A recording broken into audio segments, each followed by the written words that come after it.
Bonjour à tous, Mbolani Salé. Soyez les bienvenus sur ma chaîne Market Time.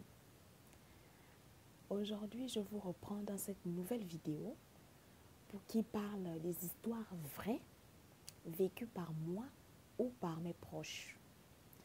Alors aujourd'hui, je vais vous raconter une histoire que j'ai vécue personnellement. Donc il s'agit de moi-même. Cette histoire s'est passée vers fin 2018 dans un pays en Occident. Voilà. Et moi, je suis quelqu'un qui aime beaucoup visiter les cathédrales, les églises. J'aime visiter parce que je trouve le travail, l'architecture est magnifique. Surtout les vitraux. J'aime beaucoup visiter pour regarder les vitraux, admirer l'architecture, un peu connaître l'histoire aussi de l'église, de sa construction et tout ça.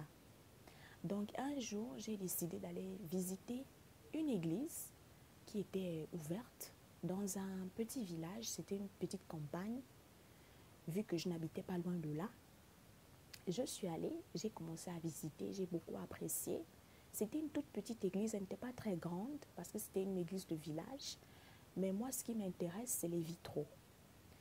Donc, quand je suis arrivée, j'ai commencé à regarder, à prendre des photos, à lire tous les prospectus qu'il y avait. Et là, il y a un prêtre qui s'approche de moi et il me demande, vous êtes nouvelle? J'ai dit oui, oui, oui. Je viens pour visiter. J'aime beaucoup l'architecture des églises, leur histoire. Donc, c'est pour ça que je suis là. Je suis là pour visiter en tant que touriste. Et il m'a demandé, il m'a dit, ah, mais c'est bien que vous aimez les églises, que vous visitez, c'est une bonne chose.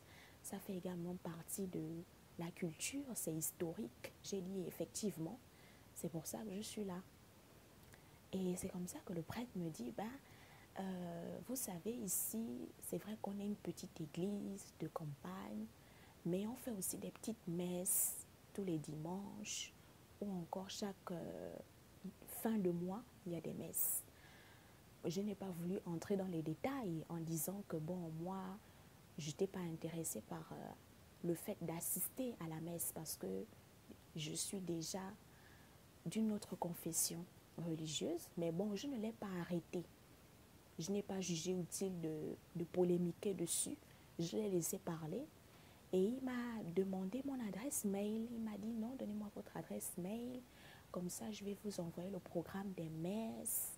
Il y aura aussi un petit peu d'histoire des églises, vu que vous aimez l'histoire de l'église et tout ça, les constructions. J'ai dit, bon, pourquoi pas, hein?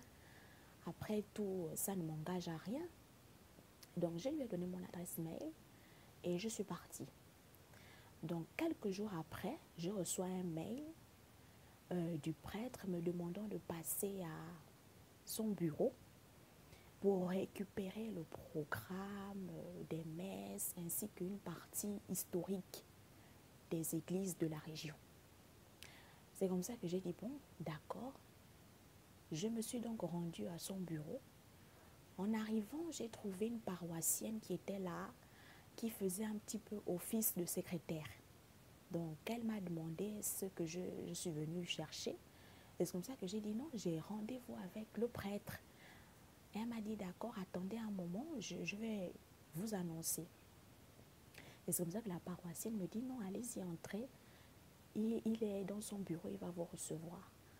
Donc c'est comme ça que je rentre et je trouve le prêtre derrière son bureau avec des statues, des crucifix et un bureau de prêtre quoi. Je m'assieds et il me dit comment ça va. Il commence à me demander comment je vais, comment se déroulent mes activités. J'ai dit non, mon père, tout va bien. Merci beaucoup, j'ai reçu votre mail. C'est pour ça que je suis là, pour récupérer les informations historiques des églises ainsi que le programme des messes, comme vous me l'avez demandé. Et c'est comme ça qu'il me demande, est-ce que vous êtes baptisé? Est-ce que vous connaissez un petit peu la religion catholique?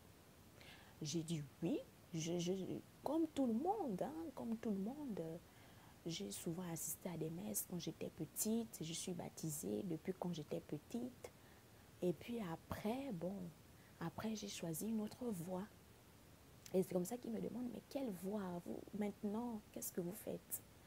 J'ai répondu que bon, maintenant, je me consacre uniquement à la revalorisation de ma culture ancestrale. Donc, j'ai décidé de suivre les rites et coutumes de mes ancêtres. Voilà. Donc, mais sinon, j'ai été dans le milieu catholique quand j'étais plus petite. Et c'est comme ça qu'il a dit, ah ben c'est bien, mais j'espère en tout cas qu'un jour vous allez revenir dans l'église catholique. Il a commencé un petit peu à prêcher un peu, à vanter un petit peu le milieu catholique et tout ça.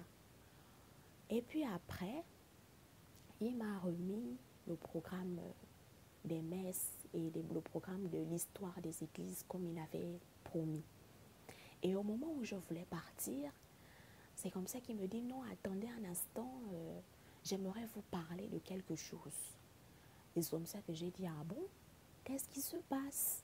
Est-ce que il y a quelque chose de bizarre que j'ai fait ou je ne sais pas? Il me dit, non, non, non, pas du tout. C'est même une bonne nouvelle. J'ai dit, ah bon? Une bonne nouvelle? Il me dit, oui, c'est une très bonne nouvelle.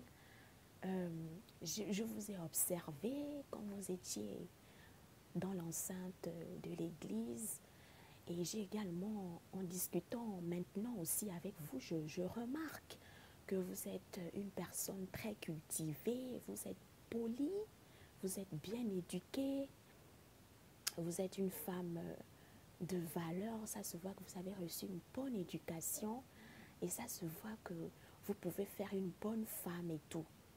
J'ai dit, ah, ben dans mon cœur, j'ai dit que là, ça commence déjà à être ambigu. C'est comme ça que j'ai dit, ah, merci beaucoup, merci pour les compliments. Il me dit, ça vient vraiment du cœur, je le pense sérieusement. Et c'est pour ça que je vous ai invité dans mon bureau. Ce n'était pas uniquement pour vous donner le programme des messes, mais c'était aussi parce que j'avais envie de vous revoir et de discuter avec vous. J'ai dit, ah bon, et vous voulez qu'on discute de quoi? Et c'est comme ça qu'il me dit, bon, vous savez, ne me voyez pas uniquement comme un prêtre. J'ai dit, ah, mais et pourtant c'est ce que vous êtes. Il me dit, oui, c'est vrai que je suis prêtre, mais je suis également un homme. J'ai également des besoins. Donc, voyez-moi comme un homme, voyez-moi comme quelqu'un d'ordinaire. Essayez d'enlever, en fait, le fait que je sois prêtre pour pouvoir vous projeter dans un futur avec moi. J'ai dit, ah bon, me projeter dans un futur avec vous? Où est-ce que vous voulez en venir? Je savais en fait là où il voulait en venir, mais je voulais qu'il le sorte de sa bouche explicitement. Et c'est comme ça qu'il me dit, non, j'aimerais que vous soyez ma petite amie. J'ai dit, ah. J'ai dit, mon père, je suis flattée par le fait que vous avez admiré toutes mes qualités, que vous vantez mes qualités, et je ne vais pas dire le contraire, vous avez tout à fait raison, mais je ne peux pas du tout accéder à votre demande, parce que d'abord de un, vous êtes prêtre, vous avez prêté serment de servir Dieu, vous avez prêté serment de chasteté, donc si vous ne vous sentiez pas à l'aise dans cette mission, il ne fallait pas opter pour ce chemin-là parce que franchement maintenant, ça n'a aucun sens de me dire ça. Il me dit non, c'est vrai que j'ai prêté serment, que je suis prêtre, mais ça n'empêche pas que j'ai des besoins, que j'ai besoin aussi de me sentir aimée. Et en vous, je vois la partenaire idéale. J'ai dit non, je suis, avec tout le respect que je vous dois, mon père, je suis vraiment désolée. je ne pourrais pas être cette personne. Votre statut, je le respecte énormément. C'est une mission sacrée. Vous savez, moi, j'ai grandi, j'ai été au contact de mon grand-père. Et pour eux, à cette époque-là, il m'a toujours dit que c'était un honneur, c'était un privilège d'avoir un prêtre dans la famille, de connaître quelqu'un qui est dans le séminaire. C'était vraiment quelque chose d'incroyable, c'était honorable. Donc, moi, j'ai grandi avec ça.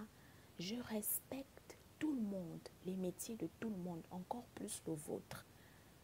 Donc, prenez votre métier au sérieux parce que moi-même, j'ai de la considération pour ça. Mais je ne pourrais pas accéder à votre demande. C'est au-dessus de moi. Je ne suis pas comme ça. Et c'est comme ça qu'il me dit, non, mais qu'est-ce qui t'empêche de pouvoir être ma petite amie? Je suis un homme. Vois-moi comme un homme, comme un partenaire et tout. Il n'y a pas de problème à ce niveau. Donc, il faudrait que tu enlèves en fait cette idée de ton esprit que je suis un prêtre, que je dois être dans la chasteté. Je ne veux pas que tu te limites à ça. Et quand tu me dis ça, ça me fait mal parce que tu es en train de me discriminer. C'est de la discrimination que tu fais. Tu ne veux pas me voir comme un homme. J'ai dit, certes, c'est vrai que vous êtes un homme à part entière. Ça, je n'en disconviens pas. Mais vous représentez quelque chose. Vous représentez une entité. Vous représentez l'Église. Donc, il faut prendre ça au sérieux, s'il vous plaît. C'est une mission que vous avez acceptée. Si vous n'étiez pas d'accord, je ne pense pas que vous auriez emprunté ce chemin. Mais si vous avez accepté de vouer votre vie à Dieu, donc il faudra respecter ce vœu-là du début à la fin. C'est un engagement que vous aviez pris. Et c'est comme ça qu'il me dit, non, ce que tu dis, ça me fait vraiment mal au cœur. Je suis un homme à part entière. Tout ce que tu cherchais un homme, moi je peux te le donner. Je dis, ah bon? Il me dit, oui, je peux te donner tout ça. L'amour, le respect, la considération. Je peux m'occuper de toi. Je peux même te donner tout mon salaire pour toi, pour tes besoins, pour que tu sois à l'aise. J'ai dit, mon père, ce n'est pas une question d'argent. Ce n'est même pas une question de respect ni de quoi que ce soit. C'est une relation qui est vouée à l'échec. C'est une relation qui ne mènera nulle part. Il me dit, ah bon? Je dis que, mais oui. Vous-même, vous savez très bien que vous ne devez pas avoir de femme. Si je me mets avec vous, est-ce que notre relation sera connue au vu et au su de tout le monde? Et c'est comme ça qu'il me dit que non, évidemment, que ça ne pourra pas être connu au vu et au su de tout le monde, parce que sinon j'aurais des problèmes avec l'Église, avec le Vatican et tout ça. Donc, ça doit rester caché. J'ai dit que, moi, je ne veux pas d'une relation cachée. Ça ne me ressemble pas. Ce n'est pas ce que je cherche. Il me dit, mais non, mais tu seras officiel également. Je dis que, mais comment? Comment? Il me dit que non, parce que ce sera officiel. Tu seras la seule. Tu seras la seule qui sera avec moi. Donc, ce sera une relation officielle, mais personne ne devra savoir, en tout cas pas les gens de l'Église. J'ai dit non, mon père, avec tout le respect que je vous dois, je ne peux pas accepter ce genre de relation. Même si vous me donnez tout votre salaire, comme vous avez dit, même si je ne manquerai de rien, même si vous allez me donner toute la considération, le respect, l'amour qu'il faut, je ne peux pas accepter. Donc, vraiment, je vous prie de m'excuser, mais je vais devoir prendre congé de vous et partir. Et c'est comme ça qu'il me dit que, mais tu peux toujours réfléchir à ma proposition, tu peux changer d'avis, ça a également ses avantages et tout. Je dis non, non, non, je n'ai pas besoin de réfléchir. Mon éducation ne me permet pas d'accepter une telle relation. Donc, je suis vraiment désolée. Mais je vais devoir refuser votre proposition. Je vous avais dit tout à l'heure que vous méritez l'amour. Vous méritez d'être aimé parce que vous êtes un homme. Je suis entièrement d'accord. Mais je ne pense pas être la femme qui fera votre bonheur. Donc, vraiment désolée. J'espère que vous allez trouver cette personne qui va faire votre bonheur, mais ce ne sera pas moi. Et c'est comme ça que je me suis levée. J'ai pris congé de lui. Je suis restée polie, mais ferme. Parce que je voulais qu'il comprenne que je ne peux pas accéder à sa demande. Donc, dans la politesse, mais avec la fermeté. Et c'est comme ça que je suis partie.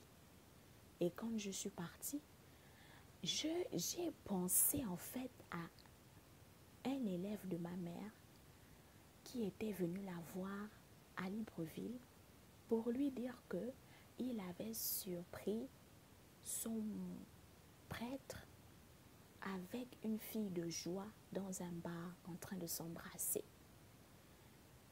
Et à ce moment-là, j'ai dit que mon Dieu, je ne pensais pas que ça allait m'arriver à moi.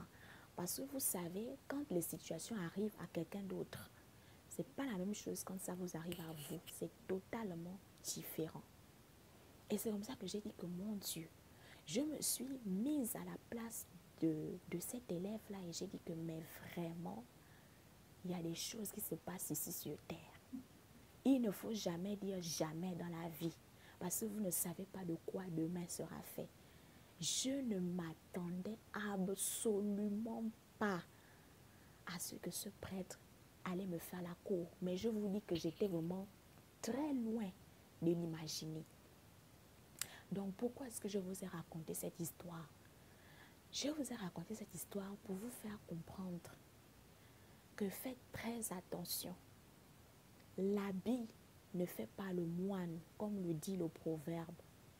C'est pas parce que vous voyez que tel est grand pasteur, tel est grand prêtre, que ça veut dire que vous devez lui donner votre confiance aveugle. Faites très attention. N'ayez pas confiance aux gens. Vous ne savez pas ce que les gens nourrissent comme pensée dans leur cœur et dans leur tête. Donc faites très attention. Soyez toujours prudents. J'espère que vous avez passé un bon moment en ma présence. En tout cas, moi, j'ai été ravie de faire cette vidéo. J'ai été très ravie de faire cette vidéo avec vous. Donc, profitez bien, prenez bien soin de vous. Soyez prudents également en cette fin d'année. Et je vous dis à la prochaine. Au revoir.